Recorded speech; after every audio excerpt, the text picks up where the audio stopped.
Assalamu alaikum dear subscribers and viewers, welcome to Mufti Scholarship YouTube channel. In this video today I am going to tell you that how to apply for World Bank scholarship. Before starting the main topic, I just want to say you that kindly subscribe this YouTube channel. So let's start now. First of all, please note the official website of this scholarship which is already available in description of this video. ये scholarship की official website है जो already description में available है। तो मैं आपको ये बताऊं कि जॉइंट जापान और world bank graduate scholarships, okay, the joint Japan और world bank graduate scholarship is open to citizens of certain developing countries with relevant professional experience and a history of supporting their country's development efforts who are applying to a master degree program in a development related topic। इसका मतलब ये joint Japan या world bank graduate scholarship जो है उनके limited countries के लिए उसकी लिस्ट भी अवेलेबल है। मैं लिस्ट भी यहाँ पे आपको दिखा रहा हूँ, ये बाद में भी आपको लिस्ट में आपको बताऊँगा डिटेल्स में। ये सारे एलिजिबल है, इसमें इंक्लूडिंग पाकिस्तान, इंडिया, बांग्लादेश वगैरह सब हैं। These all countries are eligible for this scholarships. You can apply for this scholarship if you have found your country name in this list।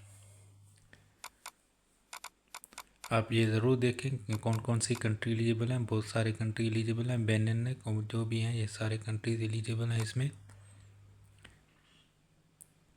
Master degree programme वालों के लिए है ये, पीएचडी वालों के लिए नहीं है, नहीं बैचलर वालों के लिए। Subject to available fundings offers scholarships for 41 mastered programs and 24 universities. इसका मतलब ये है कि 41 मास्टर्स प्रोग्राम है या 41 मेजर्स हैं जिसमें ये जो 24 यूनिवर्सिटीज़ हैं, 24 यूनिवर्सिटीज़ हैं उसमें ये ऑफ़र करती हैं। कौन सी यूनिवर्सिटी हैं? यूएसए में है, यूरोप में, अफ्रीकन यूनिवर्सिटीज़ हैं, ओरिजिनल यूनिवर्सिटी और जापान यूनिवर्सिटी। इन द के of development including economic policy management, tax policy, infrastructure management. इसका मतलब ये है कि development policy, business, economics, infrastructure related ज़रिए जो भी हैं उनके मुताबिक रिलेटेड अगर सब्जेक्ट्स हैं तो उसमें आप अप्लाई कर सकते हैं। Please note that if you are not admitted to one of these 41 master programs, you are not eligible to apply for scholarship। इसका मतलब ये है कि सबसे पहले आपको यूनिवर्सिटी में अप्लाई करना है मास्टर प्रोग्राम के लिए, जो 24 यूनिवर्सिटीज़ हैं जिसमें ये master program policy management, tax, infrastructure, development related जो भी मास्टर प्रोग्राम है जिसमें आप अप्लाई करते हैं। तो पहले यूनिवर्सिटी के पोर्टल में अप्लाई करें, आपकी सिलेक्शन हो, ऑफर लेटर हो, एडमिशन लेटर हो, फिर इस स्कॉलरशिप के लिए अप्लाई करें। To accommodate the academic calendar of scholarship participate programs, the application process is organize in 2 rounds. इसका मतलब ये है कि इस स्कॉलरशिप के जो है ना 2 राउंड्स हैं, राउंड यानी विंडो 1, विंडो 2। तो राउंड 1 की जो डेडलाइन है वो जनवरी 13 से लेकर फरवरी 28 तक है, और राउंड 2 की जो डेडलाइंस है वो मार्च 25 से लेके 23 तक है, मई 23 तक। तो ये दो राउंड्स हैं। सबसे पहले आपको यूनिवर्सिटी में अप्लाई करना है, वहाँ से एडमिशन लेटर लें, उसके बाद ही आप इस स्कॉलरशिप के लिए अप्लाई कर सकते हैं। The link to the application form only be communicated to candidates admitted unconditionally और accept for finance to one of the participating master programmes. इसका मतलब ये है कि ये स्कॉलरशिप की जो एप्लीकेशन फॉर्म है वो वही फिल कर सकते हैं जिन्होंने ये एक 41 जो मास्टर्स प्रोग्राम है उसमें से किसी एक में सेलेक्ट हुआ हो, किसी एक यूनिवर्सिटी में उन्होंने अप्लाई किया हुआ, उसके पास एडमिशन लेटर है, वही फॉर्म फिल कर सकते हैं सिवाय फाइनेंस वालों के। And shortlisted as eligible scholarship application by the participating university, या जो यूनिवर्सिटी की तरफ से शॉर्ट लिस्ट किए गए हैं इस स्कॉलरशिप के लिए। Potential candidates are invited to reach out to the university offering the scholarship participating master programs they are targeting to find out if they meet the 2 requirements। इसका मतलब है जो अप्लाई करना चाहते हैं, जो एलिजिबल हैं, जो अप्लाई करना चाहते हैं, जिनका इंटरेस्टेड हैं, वो यूनिवर्सिटी की जो ऑफर्स वगैरह में इंटरेस्टेड हैं, तो वो जो नीचे दिए गए 2 कंडीशंस हैं उसमें ज़रूर वो मीट करें।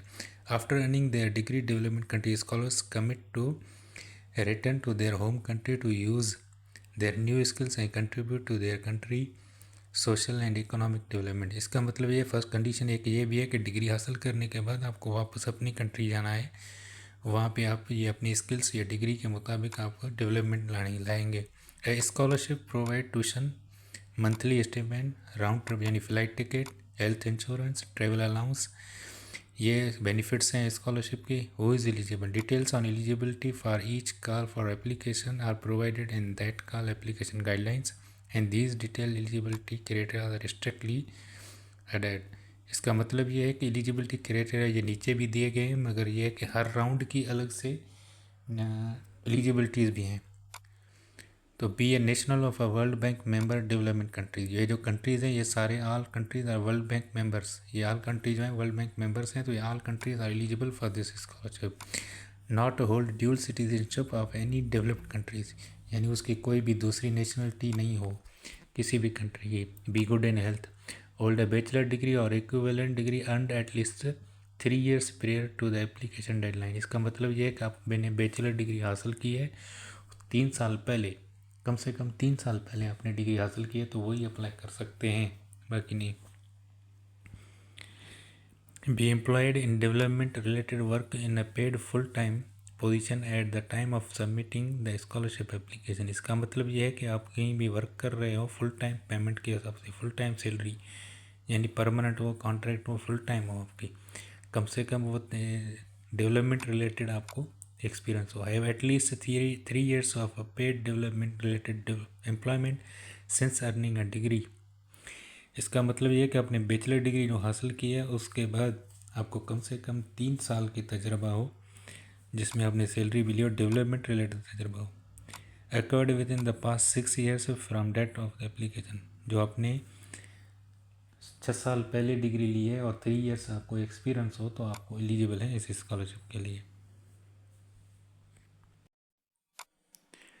On or before the scholarship deadline date be admitted unconditional accept for funding for the upcoming academic year to at least one of the university. ये जो यूनिवर्सिटी लिस्ट है इसमें से ये है कि आप स्कॉलरशिप से पोर्टल पे अप्लाई करने से पहले ये सारी यूनिवर्सिटीज़ हैं जिसमें से किसी एक यूनिवर्सिटी में आपकी एडमिशन की हुई हो, यानी ऑफ़र लेटर या एडमिशन लेटर जो भी हो, तो वो एडमिशन लेटर या ऑफ़र लेटर या अनकंडीशनल लेटर के साथ ही आप अप्लाई कर सकते हैं।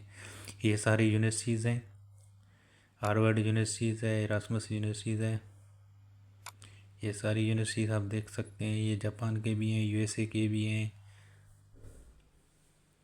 यूरोप साइड के भी हैं, यूनिवर्सिटी ऑफ ऑक्सफोर्ड है, यूनिवर्सिटी ऑफ टोक्यो है, ये सारी यूनिवर्सिटीज़ हैं। इसमें से किसी भी एक यूनिवर्सिटी में 24 यूनिवर्सिटीज़ हैं, किसी भी एक यूनिवर्सिटी में आप अप्लाई करें, एडमिशन लें मास्टर प्रोग्राम पे, ऑफ़र लेटर रहें, फिर इस स्कॉलरशिप के लिए अप्लाई करें।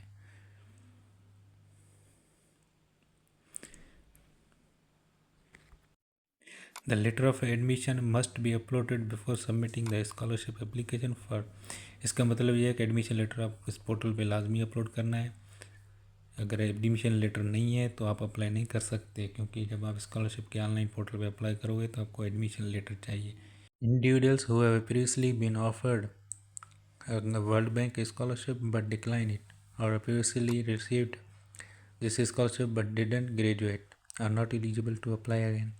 इसका मतलब ये है कि प्रीवियस ईयर्स में अगर किसी ने अप्लाई किया हो और उसको स्कॉलरशिप में सेलेक्ट भी हो गए मगर वो डिक्लाइन नहीं आए, या जो भी आए हैं मगर उन्होंने क्या किया कि डिग्री कंप्लीट नहीं की, तो वो एलिजिबल नहीं है।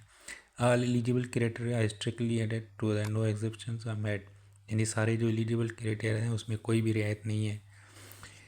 ये राउंड 1 है, ये राउंड 2, राउंड 1 और राउंड 2 दोनों की गाइडलाइंस अलग अलग दिए हुए हैं।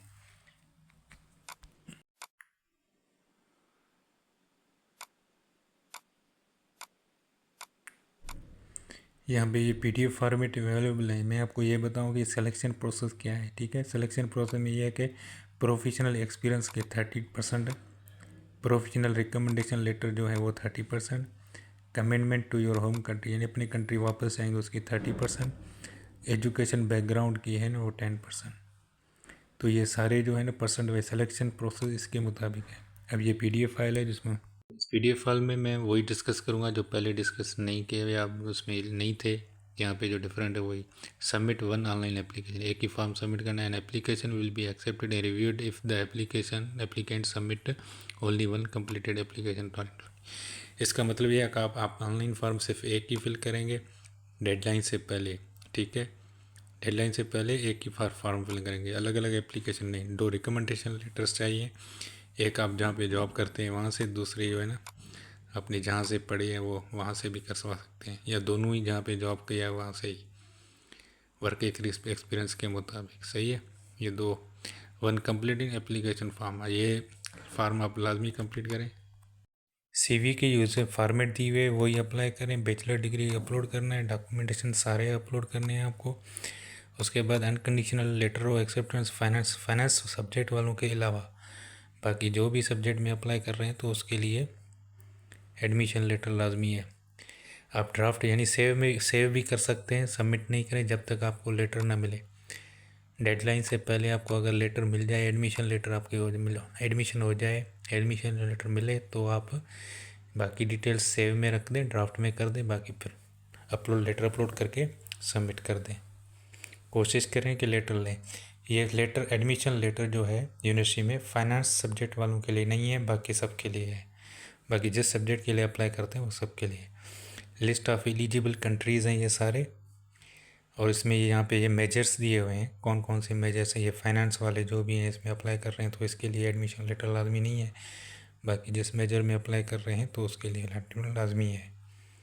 ये जो कंट्री हैं ये सारे एलिजिबल हैं इस स्कॉलरशिप के लिए। ये सीवी का टेम्पलेट है। सीवी आप इसी में ही देख के वैसे ही सीवी आप बनाएं, या इसी में ही डाटा पुट करके आप प्रिंट निकाल लें। सीवी आप ऐसे ही बनाएं, अपनी कोई आप फॉर्मेट नहीं दें। ये इसी सीवी फॉर्मेट को ही एक्सेप्ट करेंगे, इसके अलावा बाकी को एक्सेप्ट नहीं करेंगे। ये राउंड 1 की ये अलग है पीडीएफ फाइल, राउंड 2 की अलग है। दोनों की डेडलाइंस भी अलग है, रिक्वायरमेंट में भी रिक्वायरमेंट अलग हो। तो आप ऐसा करें कि ये दोनों पे आप पढ़ लें। डेडलाइन जो है इसकी मई तक है, 20 मई तक। और लेटर ऑफ एक्सेप्टेंस वगैरह ये सारे लें। मैं दोबारा रिपीट कर रहा हूँ ताकि आपसे कोई बात मिस ना हो। मैं डिटेल में बताऊंगा कि स्कॉलरशिप की बेनिफिट्स क्या हैं, बेनिफिट्स ऑफ स्कॉलरशिप। ठीक है, लिस्ट ऑफ बेनिफिट्स यहाँ पे मैं आपको डिटेल में बताऊंगा कि इसकी बेनिफिट्स क्या क्या है। तो सबसे पहले है इसकी बेनिफिट्स में ऊपर लिखा हुआ है कि इकोनॉमिक क्लास एयर, यानी आपकी ट्रेवल जो है वो फ्री है। अपने कंट्री से, होम कंट्री से लेके होस्ट यूनिवर्सिटी तक आपकी जो भी ट्रेवल है वो फ्री है। फॉर एग्ज़ाम्पल अगर आप अभी पे करते हैं ट्रेवल वगैरह की, तो आप यूनिवर्सिटी में पहुंचने के बाद, रजिस्ट्रेशन के बाद जब आपकी मंथली स्टेटमेंट देंगे तो उसके साथ ये पैसे ऐड करके देंगे। सही है। तो आपको इसका $600 आपको मिलेंगे। ट्यूशन फ़ीस आपकी फ्री है, जो आपके मेडिकल इंश्योरेंस फ्री है, ये सारे आपको यूनिवर्सिटी में ये भेजेंगे। लिविंग एक्सपेंसेस के लिए, अकोमोडेशन, फूड वगैरह के लिए ये आपको पैसे देंगे। बुक्स वगैरह के लिए ये भी आपको पैसे देंगे। तो books, accommodation, food, medical, travel allowance, tuition से ये सारी चीज़ें फ्री हैं। सिर्फ इसमें फ्री क्या नहीं है, स्कॉलरशिप्स में क्या फ्री नहीं है वो मैं नीचे बताऊंगा।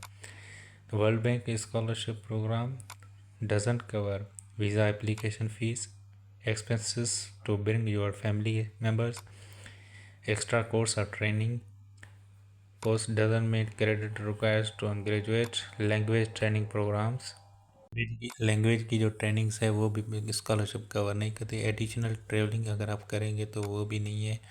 और एक्सपेंसेस रिलेटेड यानी research, supplementary material, field trip वगैरह ये भी एक्सपेंसेस कवर नहीं है। कंप्यूटर वगैरह लेंगे, लैपटॉप, वो भी नहीं है। रेजिडेंस परमिट की जो फ़ीस है वो भी स्कॉलरशिप कवर नहीं करती। सही है। तो ये सारे अब डिटेल्स मैंने आपको बताए हैं। अब ये वीडियो आप सब्सक्राइब देखें, लाइक भी करें, और इस चैनल को सब्सक्राइब करें और अपने फ्रेंड्स के साथ शेयर भी करें।